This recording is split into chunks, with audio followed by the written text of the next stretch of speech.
Pulse School on RealAgriculture.com is brought to you by Saskatchewan Pulse Growers and BASF. Welcome to Real Agriculture's Pulse School series. I'm Kara Oosterhuis. In this episode, I talked to Sherrilyn Phelps, who is an agronomy specialist with Saskatchewan Pulse Growers. Sherrilyn and I talk here at Ag in Motion in Langham, Saskatchewan, about what are some of the variances she's been seeing in pulse crops across Saskatchewan, as well as what are some of the trends she's been seeing. Some of the topics in this video discussed are pea aphids and root rot.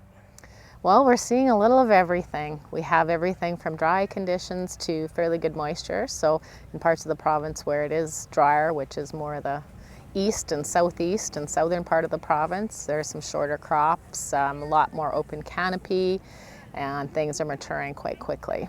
As far as disease goes, what are you seeing there? We're not seeing a lot of disease this year, and you know, I think that's conducive to the drier conditions, less crop canopy, so there's more, you know, flow and less density, so there's less humidity and less moisture that's resulting in higher disease pressure. You know, the pathogen's there from previous years, but you need the environment in order for it to be effective.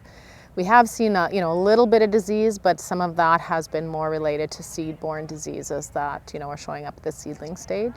Other than that, there hasn't been too much. Starting to see some chocolate spot in the faba beans. But that is one crop that's usually grown in the more moist areas of the province, which is more in the north, and there is better moisture. Okay? So chocolate spot, we're starting to see a little bit in some of the faba beans, but that's typically that the faba beans are grown in the more moist, more northern areas of Saskatchewan. So it is a disease that is like botrytis in lentils. It does like moisture. In the faba beans, it typically sets in later in the season, but you can start seeing it at the start of flower.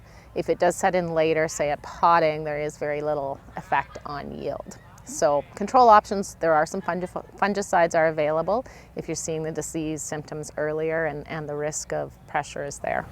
Okay. And what are you seeing as far as insects go? Insects, right now, end of July here, the insect of choice right now is pea aphids. We're tending to get quite a few calls on pea aphids in both peas and lentils.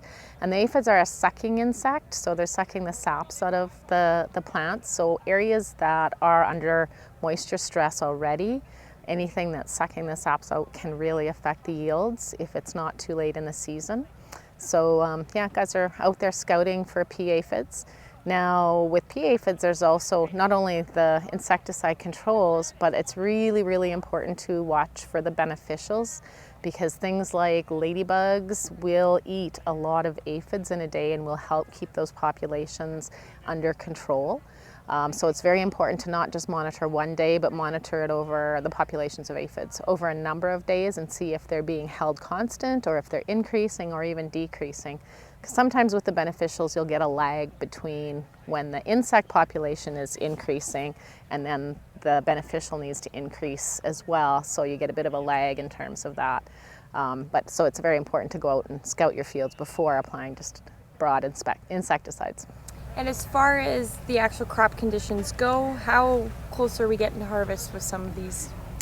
Well, that's a good question. I've heard some reports that desiccation is within a week for some areas, which is just unreal already. We're still into July, but it's just a factor of the environment this year. And then there are some areas that had delayed seeding and crops are just starting to start potting and are quite a ways away. So it all depends on the area of the province you are. And with these areas that are looking to already start desiccating, you know, it matured so quickly. Are we looking at any yield losses there? Well, the yield loss is from the drier conditions to start with. So, you know, they're just shutting down early to ensure that they have some seed set. And the yield was set well before now in those cases. So, yeah, there is yield reductions from, say, previous years, such as last year where we had more moisture conditions. Okay, awesome. Anything you'd like to add? I guess the only other thing is that we have been seeing a lot of root rots as well, more so in the areas that have been getting moisture. So we know we still have a problem with that, and we are just finishing a root rot survey this year, and we have some reports of, you know, some severe infestations, but also some crops that are looking good. So that's a good thing.